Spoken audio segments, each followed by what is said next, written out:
A suit and a white business shirt were brought in one day to the dry cleaners where I work. Normally, I would have accepted them with a smile, asked the client what they wanted us to do with the clothes, and have them write down a few things on a slip of paper, standard procedure. This time was different. The suit and business shirt all seemed to be very familiar, and it didn't take too long for me to find out why. These clothes were definitely my husband's. He was supposed to be on a business trip, so why are they here? The woman who brought the clothes offered a credit card. When I saw the name on it, I was shocked to my very core. This was my name. What the hell is going on? This is the story of how I uncovered a mysterious reality regarding my arrogant husband and how I took measures to exact my rightful revenge on him. My name is Pamela, but everyone calls me Pam. I'm 30 years old and I'm a part-time housewife. I used to live with my husband, Franklin, who's 5 years older than me and works in an office for a textbook manufacturer enterprise. We initially met through an arranged marriage agency and started dating after chatting went very well.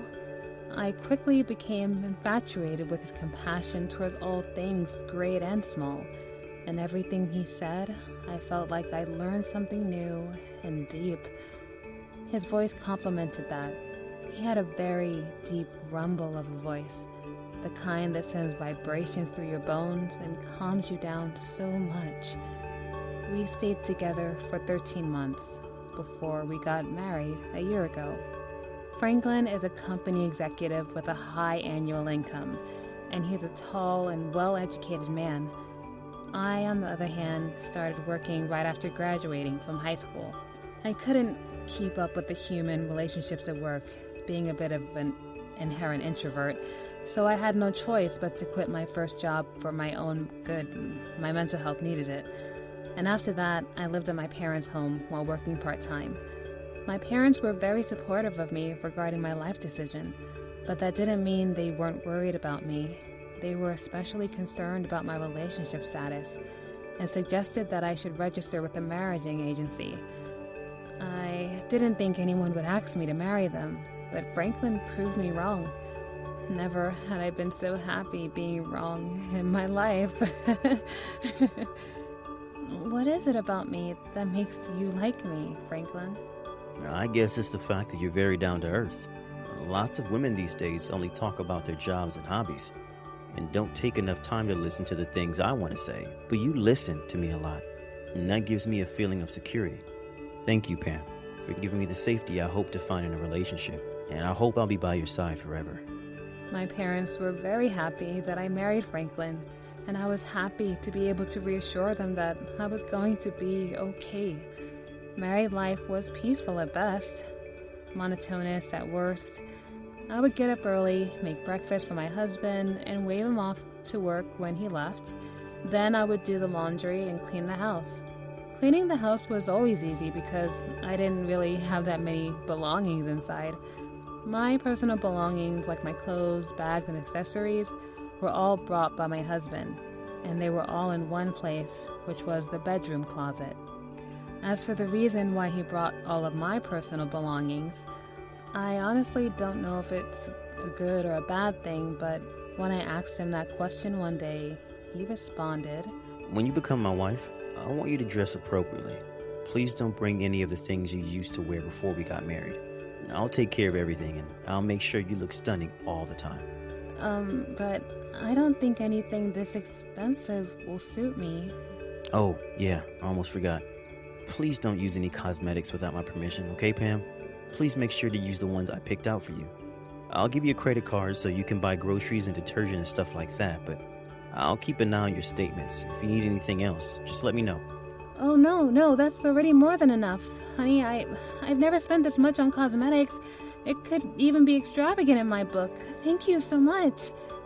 You should be thankful, honestly. I'm always doing you a bunch of favors after all. Yes, I'm aware, and I really appreciate what you're doing.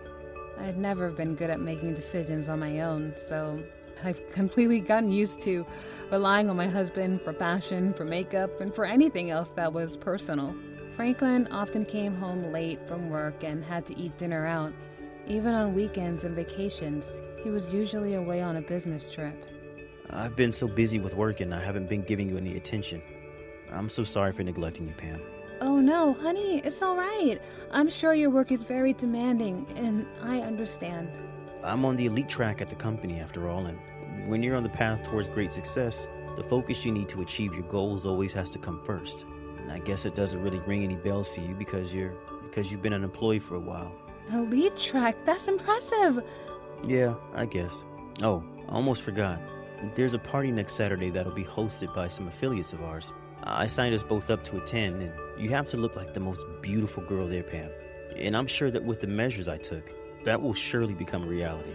I made an appointment at a hair salon, so go here on this date and time. Huh? Oh, okay. Thank you, Franklin.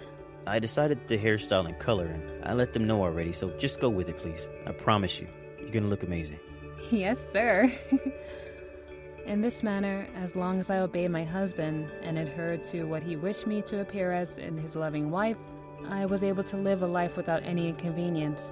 But then something unexpected happened that sent all sense of safety and security with Franklin out the window and introduced a new, unwelcome sense of fear. That morning, after I'd waved him off to work as usual, I was cleaning the house. Today was the day to go to the hairdresser, as he had instructed me to do. We had that party that evening, and I had to put on the dress he had brought for me and make the preparations to be ready on time. I was feeling down, even though I hadn't been out the house in a while. In retrospect, I think the reason why I felt a bit blue was because it was right around then that I started to feel a bit overwhelmed with how underwhelming my life here really was. When you're bored, it eventually starts to infiltrate your mind, and things can seem very stressful, even though they're anything but that. The housework was easy, and Franklin brought me everything and anything I needed, but that's not what I wanted. I wanted something more, something productive, something invigorating, something to help me wake up in the morning. I was thinking about all of this when I was about to head out to the front door. That's when I accidentally caught my elbow on a half-full cup of coffee I had left out on the table that morning. The coffee fell on the hem of my dress and created a very unpleasant black stain. Oh no, what should I do? Oh, what am I going to do? I can't wear this. I panicked and changed into another dress in a hurry, and I arrived at the hairdresser just in time for my appointment. The lady who took care of my hair was so nice, and honestly, I had fun. It had been a while since I talked with someone other than Franklin, and it was a girl talk too, so that gave me a huge shot in the arm. I left the hairdresser feeling bright and looking beautiful, but first things first, I waited for a cab, told the driver where the party was being held, and all the while looked for the nearest dry cleaner. The coffee-stained dress I know was so very expensive, and I had to get the stain out as soon as possible. I looked frantically around the streets, and then I saw a small dry cleaning store. Oh, driver, can you stop here for just one moment, please? The driver kindly obliged, and I ran into the dry cleaner. An elderly woman was at the reception desk, looking at me with a disconcerting amount of dismay as I rushed into the store. Hi, I've come with a request for a stain removal, please. Oh dear, you're in such a hurry. It must be a pretty important event you're going to. Well, then let's see. Yes, the sleeve. Coffee, isn't it? Oh, no worries, honey. Everything's gonna be all right. I can take care of this. Oh, are you sure everything's going to be okay? It was so careless of me when I stained the dress. I should have been paying more attention. Oh, everyone has accidents every now and then, and it happens to the best of us, no matter how careful we're trying to be, honey. Now, you leave it to me, and I promise I'll have it as good as new in a couple of days. The elderly clerk smiled and handed me a deposit slip. Her smile made my whole body just relax, and I haven't felt such a warm smile on my face in months. I hadn't really thought about it right up until that moment. In my view, people need warmth on two levels. They need physical warmth in order to survive natural elements, and that's the most obvious. The second kind is psychological warmth, which can be provided by a variety of different sources. A smile is one. A kind word is another.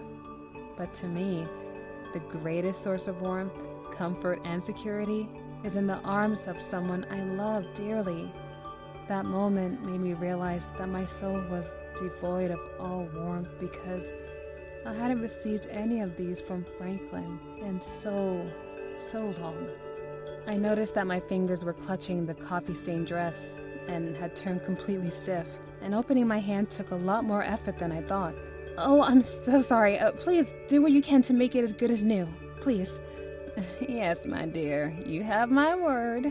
Now off you go. That outfit suggests you have somewhere really special to be right now. And you can't miss that. Now go on, have a nice night out. Don't have too much fun. And by the way, you look much better in the dress you're wearing right now. I couldn't help but smile. It's been a long time since I've even smiled so naturally, too. Up until then, I've just been forcing myself to smile all the time. I got back into the cab, feeling completely at ease. I got out of the cab at the entrance of the hotel where I was meeting Franklin, unbeknownst to the fact that I would be met with a blood-curdling horror at the party venue. I hurried to the lounge where I was told to meet him and started looking around. I found him first, approached him, and tapped him on the shoulder. And as I said, "Sorry to keep you waiting, Franklin, honey, Oh, hey. Wait, what? What's with that outfit? When he turned around and saw me, he suddenly started yelling at the top of his lungs at me. I was startled that I stiffened up and I found myself unable to speak. He glared at me in a frightening manner and yelled at me even more. What the hell did I frickin' tell you? Who told you to wear these frickin' rags? I told you time and time again to wear everything I instructed you. How dare you disobey me? His intimidating outburst drew the attention of everyone in proximity, and the hotel staff came up to him to see what was going on. My husband just sucked his teeth in annoyance and grabbed my immobilized arm and tried to pull me out of the lounge by force. Ow! I'm so sorry. I spilled coffee on my dress and... I tried my best to explain as my husband dragged me away. Right as I said that I spilled coffee on the dress he stopped moving, and he kept his back turned toward me and mumbled. What the hell? I see now. You really went along to let me frickin' embarrass myself, huh? I turned pale. He turned around and smiled at me.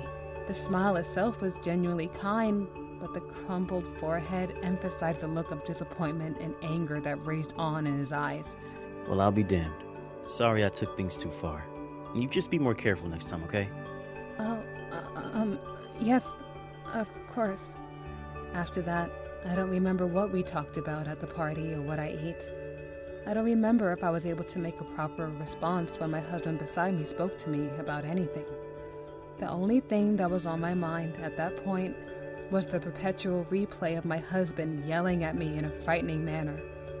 It was as though the man whom I'd fallen in love with had been possessed by a demon, and I will admit I was afraid he was going to do things to me that I don't even want to imagine.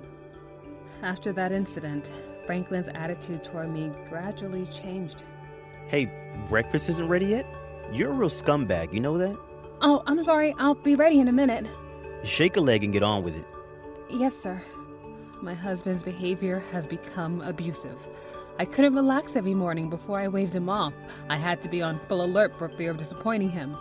That incident had ignited a stubborn instinct of melancholic apprehension within.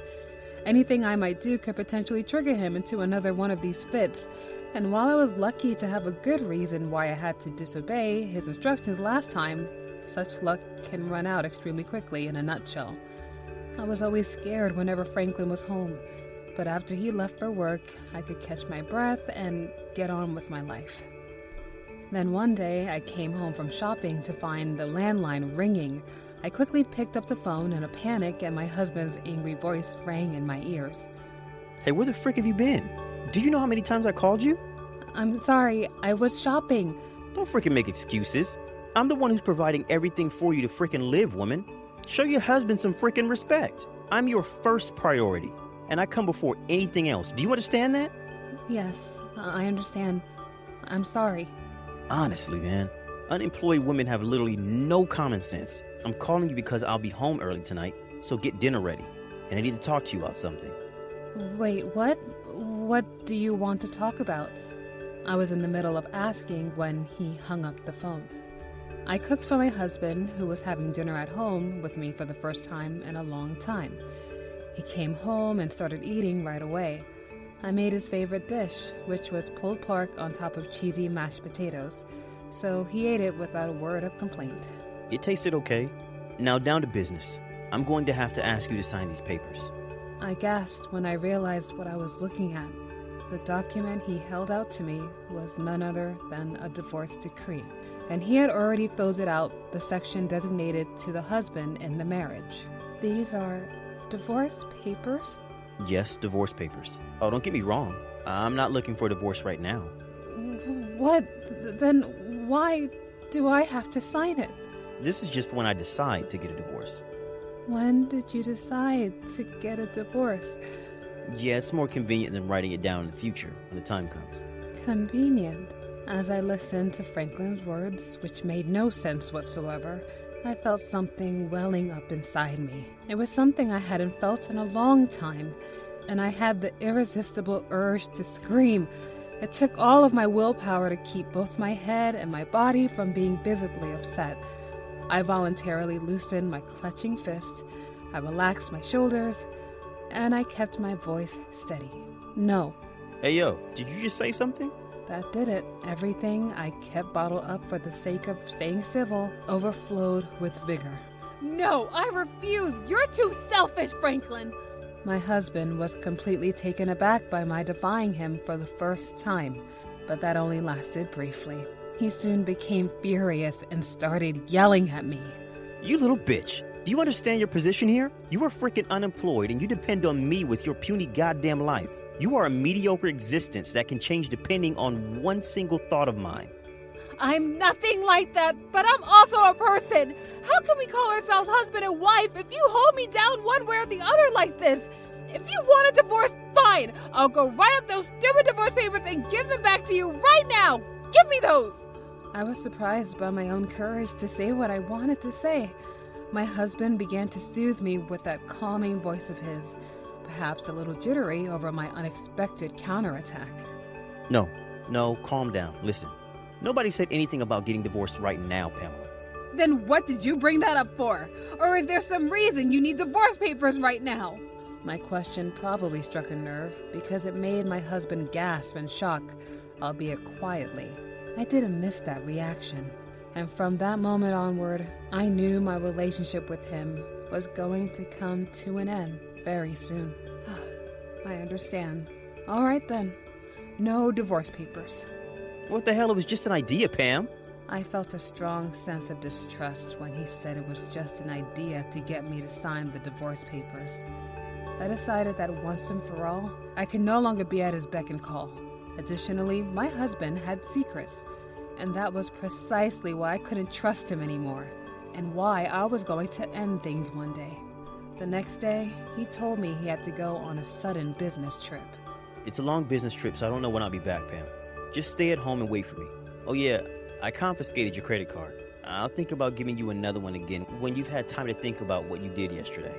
That's what he said as he walked out the door, and this time, I didn't even bother to wave him off. I guess he wasn't too happy with my behavior that day before. He's trying to get me into financial trouble and bring me to my knees. After he left, I took a deep, deep breath. I felt so good inside. I was most surprised at myself for being able to talk back at him with such courage and vigor. I literally had him stammering by the end, and considering how I was basically his little doll to decorate, it felt amazing to stand up for myself for once. But the fact was that nothing had changed.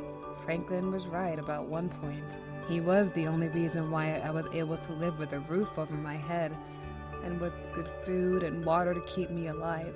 I completely depended upon him for support from my husband. That limited my options, and I could either run back to my parents' house or get on my knees to beg for Franklin's forgiveness. I was about to open the refrigerator to get something to eat when I saw a slip of paper with a magnet on it. Oh, damn, the dress at the dry cleaners. I had to get it. I remembered the kind lady that I saw at the dry cleaners and hoped she was there that day. And when I arrived, I was so surprised to see that the coffee stain was gone. It had vanished as though it was never there to begin with. Wow, it came out so beautifully. This dress looks newer than new, just like she said. The male clerk at the reception desk nodded curtly at my praising. I was a little disappointed that the older woman who helped me the other day was not there. So there was an older lady at the reception desk the other day, but I'm guessing she's not here today? The male clerk explained that he was actually the owner of the establishment and that the older woman was his mother. She got sick a few days ago and was instructed to stay home and rest for a couple of days. And they were looking for a temporary part-timer, so I couldn't stop myself. I would like to work here if possible. Can I submit my resume? The clerk was taken aback by my sudden offer. However, they were very desperate in need of help, so he requested that I come back later that day to submit my resume. After lunch, I whipped up my resume, showed the clerk, and was hired immediately. I started working at the dry cleaners and learned my job diligently every day, and within 2 weeks, I was able to perform the necessary tasks to a certain extent. The next time my husband came home, I wanted to have a serious discussion about our divorce. And in order to do so, I would keep my current job, using it as a stepping stone to independence. My determination seemed to be reflected in my work, because every single day, the owner, whose name was Mr. Weber, complimented me on my performance. Then one day, a female customer came in with a suit and a white business shirt. "Can you clean these for me? They're brand name items, so please be careful with them." Now, normally, I would have accepted them with a smile and just write down the client's information, standard procedures. But this time, it was different. The suit and the business shirt all seemed too familiar to me, and it didn't take long for me to notice why. Those clothes were definitely my husband's. He was supposed to be away on a business trip, so why are they here with this woman? The woman who brought the clothes offered a credit card to pay, and when I saw the name on it, I was shocked to my very core. This card had my name on it. What the hell is going on? It was the very same credit card that Franklin had confiscated before his business trip. I glanced at the customer, and she must have been a little bit older than I was by a couple of years, and had fancy makeup, nails, and luxury brand clothes. Definitely on the pretty side. Oh, wait, hang on. Is that a wedding ring I see too? You leave it to us, ma'am. If you could wait until Monday next week, I can personally deliver it to your address. Or would you rather come pick up the clothes here? I'll take delivery then. Very well, ma'am. Please fill out this form with your address and phone number. As I stared at the address the woman had filled out, I thought to myself, Franklin has been cheating on me without a doubt, and the woman whom he's been cheating on me with is standing right in front of me. So you've been contemptuous of me, and you've been lying to me, haven't you, darling? What the freak is this business trip? I will never forgive you as long as I live. Little did I know, this little revenge plan was about to take a turn in a direction I never would have expected. The following week, after they had been cleaned, I came to deliver his suit and shirt to the address she'd written on the form. It was a 2-story detached house with a garden, and when I rang the intercom, the woman answered. "Speedy Dryers, at your service, ma'am. You asked for a delivery of a luxury brand suit and a white business shirt?" "Oh, yes, I did. Won't be a moment. I'll be right down." I then let out a loud scream. I guess you heard my scream because there was a flurry of footsteps coming from inside the house. "Good heavens, what's wrong?" As soon as she opened the door, I slipped in without paying any heed to the woman's resistance. "Oh my God, please help me, ma'am. There's a wild boar in your yard right now." "A boar?" "Yes, a boar. He came running towards us out of nowhere. Oh my God, you need to call the police." "Oh my, don't call the police yet. Franklin, darling, come here for a minute." I made a whole fuss about calling the police, and that upset the woman, and she started shouting at someone named Franklin, who seemed to be upstairs. The stairs to the second floor were pointed up to the front of the door, and a familiar figure came clambering down. What's going on? "A boar! A boar! A boar came into our yard, Franklin!" A boar? There ain't no way. My husband looked downstairs toward the entrance, and his eyes met mine. He was so startled by my presence that he lost his balance and fell down the stairs. He hit the bottom of the stairs with a loud thud, and his groaning was combined with a woman's scream. I was startled to see my husband groaning at my feet. Although he couldn't speak, Franklin glared at me with wide, ominous eyes. I could tell he wanted to say something like, "What the frick are you doing here, bitch?" And I glared back at him, making sure my eyes expressed the unfathomable rage I was feeling. The woman clung to him as she screamed. I went to her and tapped her on the shoulder. "You'd better call an ambulance. I'd better call an ambulance." "I'll take the clothes upstairs. Will that be okay?" Don't, no! Franklin's war cry was drowned out by the woman screaming to the 911 operator. "There's an injured man right here. He's my sweetheart, so please come quickly. That's right, and there's a wild boar here too, so please send the police to help us." Perhaps her panic really helped the operator understand the sheer severity of the situation, and as soon as sirens could be heard approaching, and before long, an ambulance arrived with 2 police cars. The policeman ran toward where the boar supposedly disappeared. As the paramedics carried Franklin out on a stretcher, the head medic looked to me and the woman in turn before saying to the other woman, Please come with us, ma'am. The woman turned away. I explained, "She is not the man's wife." Oh? Then I suppose you are, ma'am? "My apologies, but I can't accompany him because as of now, I am no longer his wife." Franklin turned his head when I said that. What? I had taken the divorce papers from my husband's luggage upstairs when I went and left the clothes in his room. I fluttered it in front of his face. He groaned maliciously and fainted. The head medic sensed things between the 3 of us were very complicated and gave me one last glance, then nodded. I nodded back. Franklin was then carried away in the ambulance all by himself. After that, while he was in the hospital, I heard from him very frequently. What the frick do you think you're doing not taking care of me? He was as self-centered as ever. He had apparently broken both of his ankles in his admittedly terrible fall down from the stairs, and both of his legs were in casts. I have work to do. I don't have time to take care of a man who's been cheating on me.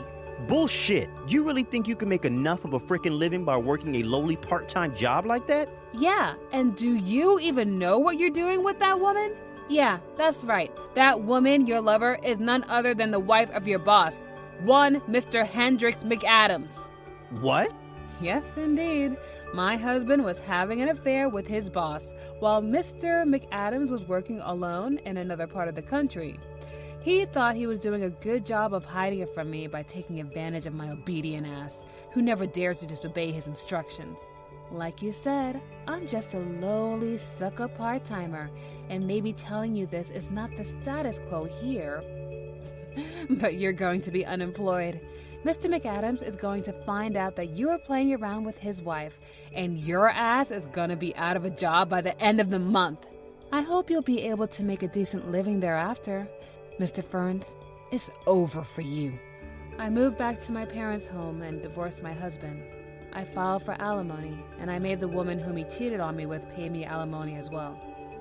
She had apparently thought Mr. Ferns had already divorced me, claiming he cleverly used the divorce papers as a means to ensnare her in his seductive ways. While it may be a compelling argument, it never held up in the court because there was no official evidence to support her claims. She was also deemed guilty of adultery, and combined, I received the handsome amount of $80,000 in damages. And at the end of the day, everyone could think it was just a bunch of self-centered excuses between cheaters of society. Mr. Ferns was no longer able to stay at the company afterwards, and although he managed to avoid getting fired, he was sent to a branch office in the countryside. Mr. McAdams evidently discovered his wife had been having an affair, and after divorcing her, he sent her on her way back to her parents' home, with the ever-haunting feelings of shame, disappointment, and grief for all of her actions. Good riddance. As for me, I still work at the same dry cleaners. Miss Weber, the kind elderly lady who helped me with the coffee stain, was feeling a whole lot better after a couple of days and returned to work. With some technical guidance, I'm now able to do the ironing to quite a degree of proficiency. To quote her charming son, I'd always thought Speedy Dryer was a small store, but it was in fact very famous for Mr. Weber's top-notch stain removal expertise. I did some quick research, and public comments that mentioned a problem with stains of any kind, mud, ketchup, oil, coffee, chocolate, marker, blood, and anything else conceivably imaginable, all showed a heap of satisfaction for his services. I've been living in self-hatred my whole married life, but now I feel so lucky to have found a good job with good people like this. I'm going to work hard here to try and become an independent person, and hopefully become mentally secure enough to find a better man with whom to have children and live a very full and happy life.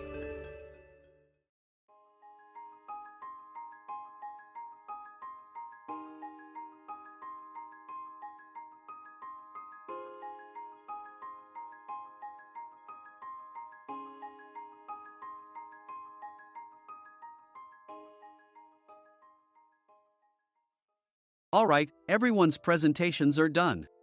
Nick, the manager, said as he tried to move the discussion forward. Excuse me, I haven't. I recently found out something. Nick interrupted me and began to speak. There's apparently someone in this department who didn't graduate high school and is just a part-timer. Meetings should be for employees only. Absolutely right. His lackey, Mike, of course, agreed with Nick. I'm leaving. After leaving the meeting room, I started to shut down my computer. I noticed that an email had arrived, not in my personal inbox, but in the company's shared email. Thinking, there's no point in speaking up, no one will listen, I went home quietly. The next day, I heard a commotion from Nick's desk. He was staring at his computer screen, his face pale. Nick! Is something wrong? Mike looked at the screen with him. And he turned even paler than Nick. Why is he so angry? Knowing the reason for Mike's distress, I thought to myself, serves them right. My name is Adam. My mother passed away when I was in the 9th grade, and I was raised by my father. Well, you could hardly call it being raised. After my mother passed, my father changed. He drowned his sorrows in alcohol, and though he still went to work, he squandered our living expenses on horse racing. Because of that, I had to start working part-time as soon as I entered high school. Every month, I went to the convenience store with bills in hand that couldn't be auto-deducted from my father's account. Even though I endured it because I didn't want to be alone, I reached my limit in my second year of high school and dropped out. I found a live-in job at a distant inn. Thank you for everything. The day I left home, my father, still staring at the TV, spoke. Take care. That was our last conversation. Back then, 18 wasn't the age of majority, so I needed my father's permission to work, and I couldn't hide my place of employment. Yet, my father never visited me even once. I kept working just to survive, and before I knew it, I was 42. Years of hard work paid off, and I was transferred to the headquarters. I was thrilled to be recognized by the company, as I thought I'd be working in the field until retirement due to my lack of formal education. Listen up. Our work can change the future of our employees. Don't drag us down. On my first day after the transfer, Nick, dressed in an expensive suit, spoke sternly. There was a reason for this. Our inn was located in a prominent tourist destination, known so well that everyone in the state could sing its commercial jingle. At its peak, we had 5 locations within the state. But that was long ago. Due to financial difficulties and aging facilities, only the place where I had worked for many years and the original establishment remained. I was prepared to lose my job anytime, but now there was a glimmer of hope. With the rise of social media, the tourist area where the inn was located started gaining attention again. Depending on how hard the sales department, where I was transferred, worked.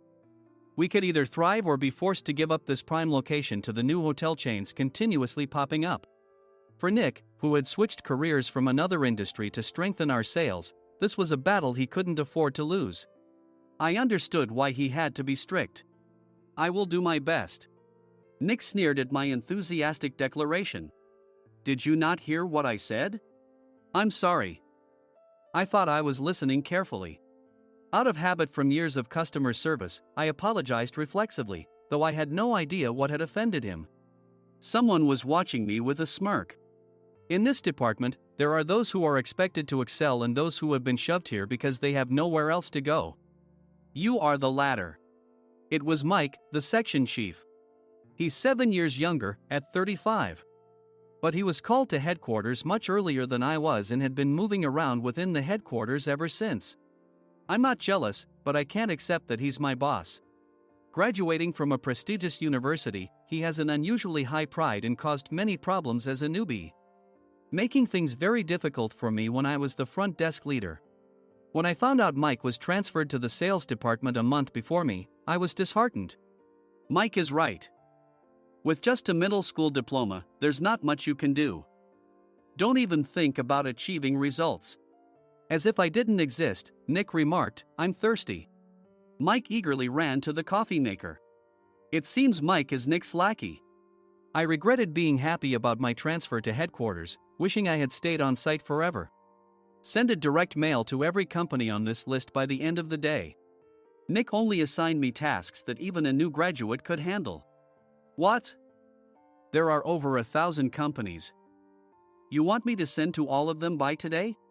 Yes, if you and your fellow misfits split the work, even those with nowhere else to go should finish by today.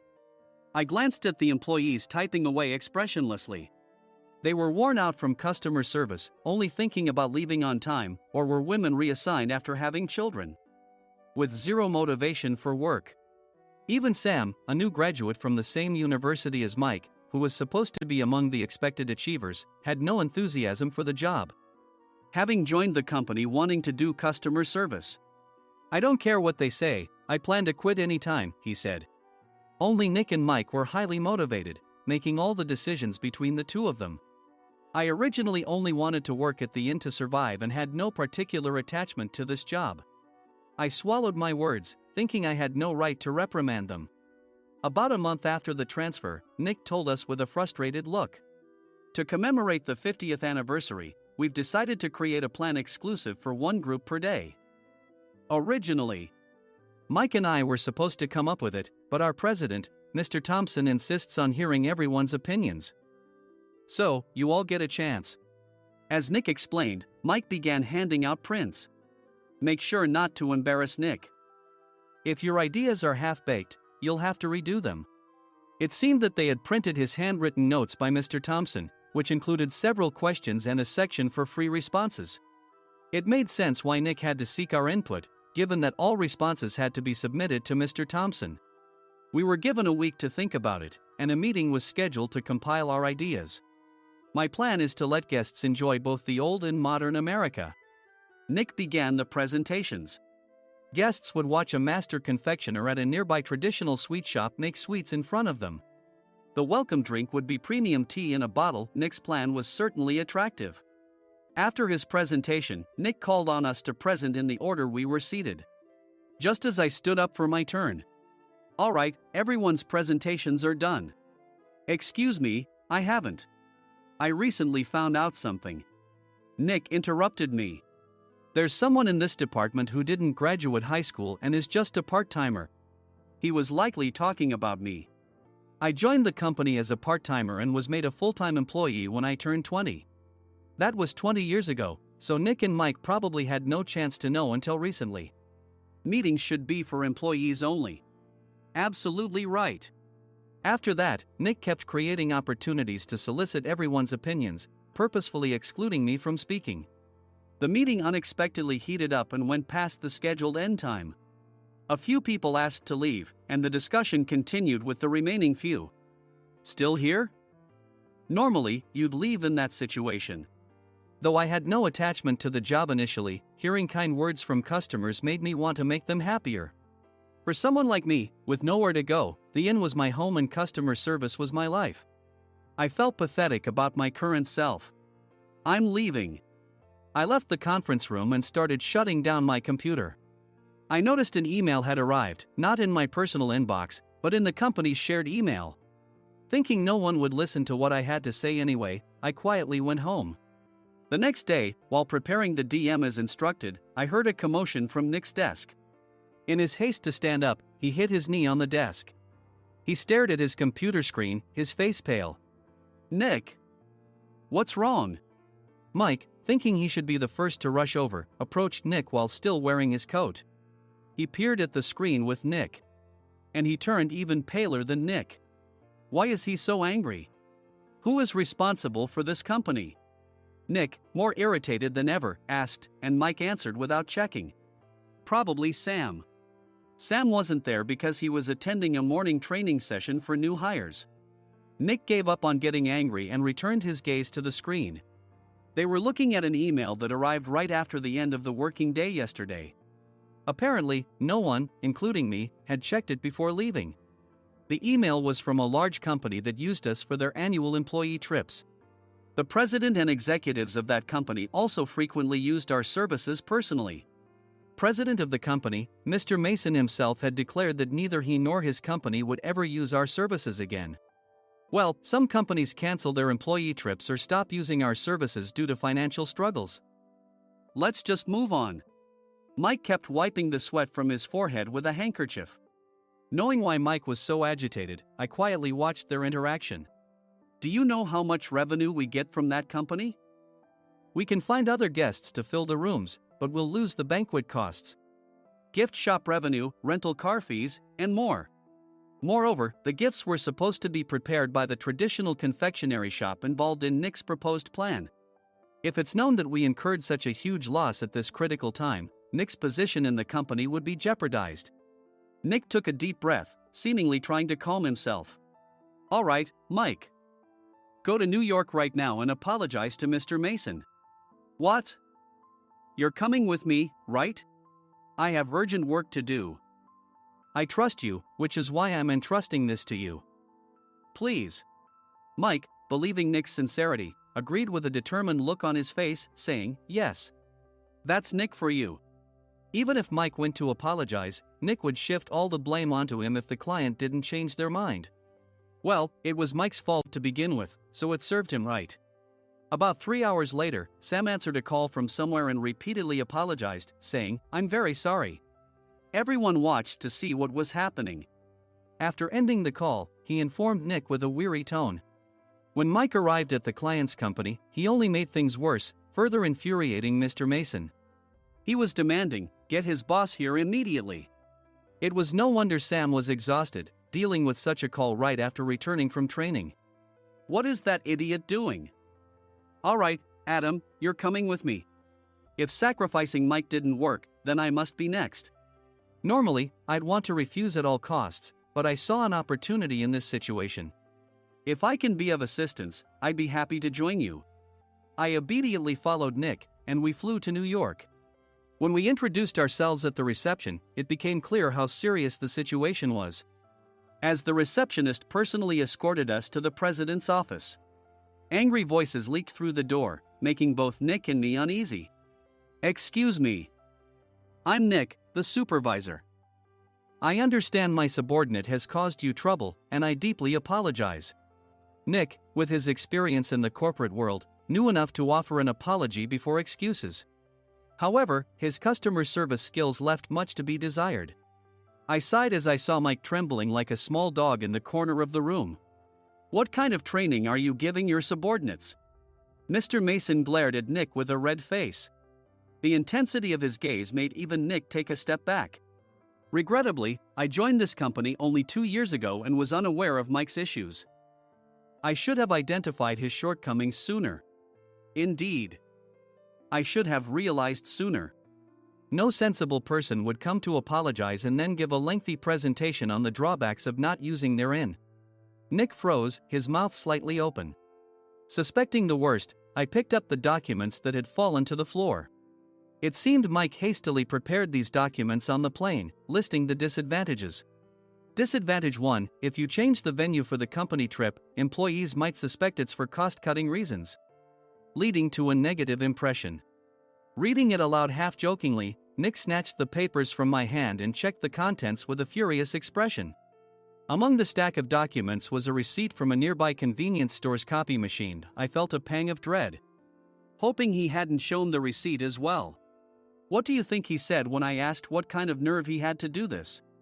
I'm very sorry.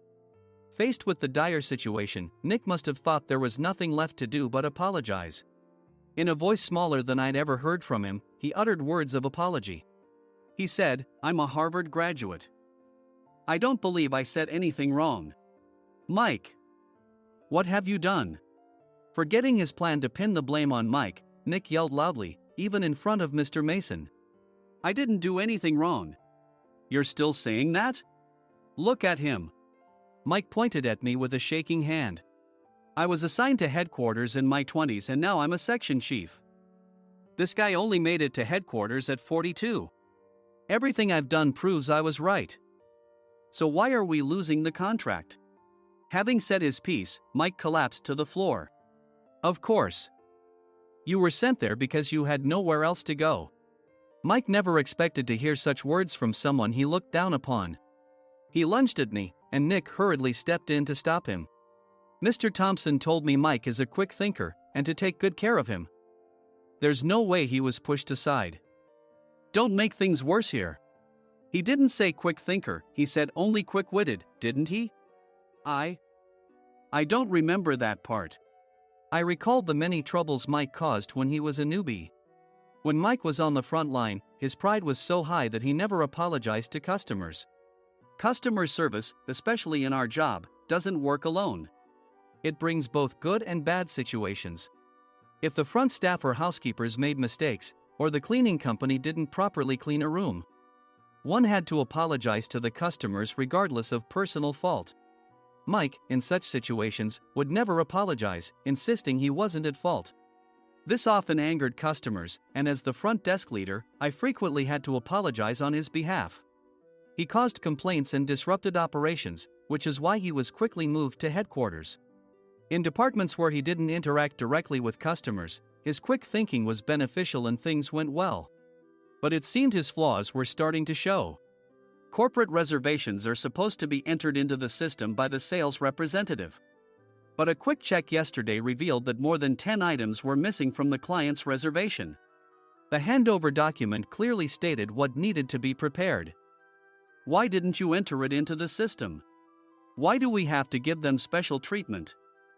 Filling rooms near the banquet hall, setting up all the food in advance. Specifying the brand of wine, they're too demanding.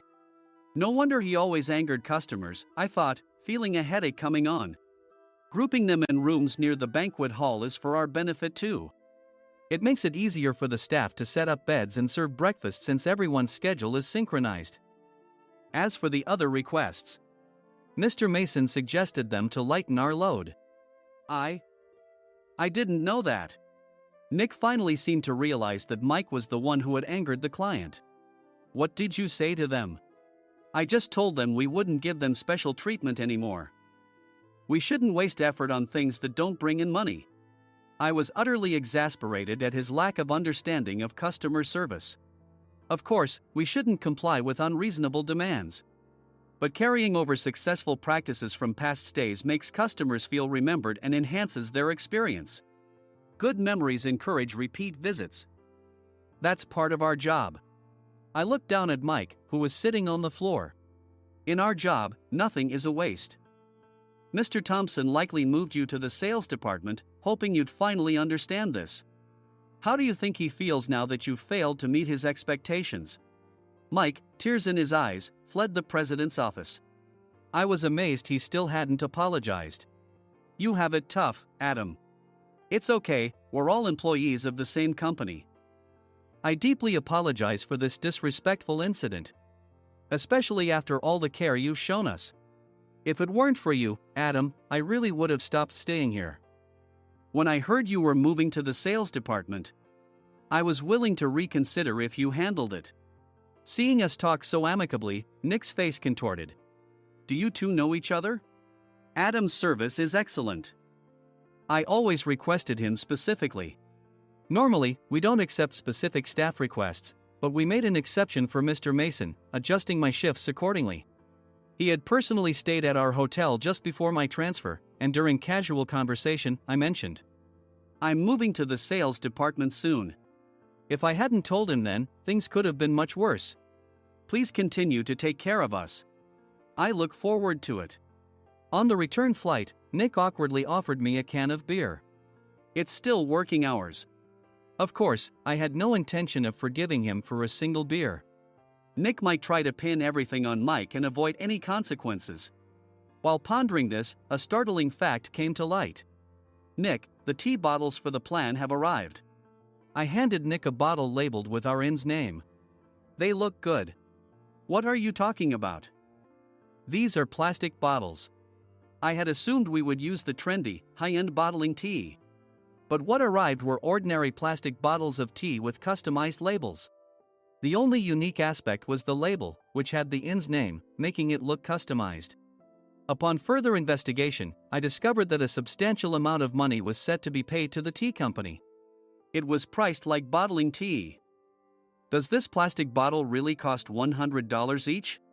The tea inside is specially blended for us. The extra cost is for that. Wouldn't it be better to use another tea company? Or is there a specific reason we must use this one? As Nick continued to make excuses, I showed him a printed email. I informed the tea company's president, Mr. Mitchell, that we discovered irregular payments and he confessed. He said you two were high school classmates and planned to split the extra money. That idiot. Why did he confess? That's not important. You should worry about yourself, this could turn into a police matter. Opening the bottle cap, I suggested. How about calming down with this tea? It supposedly has a relaxing effect. Nick drank the tea frantically. In the following days, decisions were made about their fates. Mike was reassigned to the General Affairs Department, with no chance of transfer or promotion, as per Mr. Thompson's orders. As for Nick, since the payment to the tea company hadn't yet been made, he narrowly avoided legal trouble. Instead, he was encouraged to leave the company, and to avoid further complications, Nick submitted his resignation. Rumor has it that connections between HR departments have made it difficult for him to find new employment. Even though it was good to have those two gone, something unexpected happened in the sales department. Everyone became motivated and united in refining the 50th anniversary plan. In the end, my plan was adopted. We collaborated with the Tourist Information Center to provide personalized guides. The plan, tailored to the number of guests, was truly special for the 50th anniversary. Hey, is Adam's family coming to stay? I immediately booked that special plan for my family. Sam noticed it on the reservation list and quickly picked up on it. Yes, I'm inviting my father. That's great. I might invite my parents too. I lacked the courage to face my father just as Adam. But here, with the confidence Mr. Mason praised, I felt ready. The 50th anniversary plan was a perfect opportunity to reconnect with my father. I hoped to bring back the days when we could laugh together as we once did.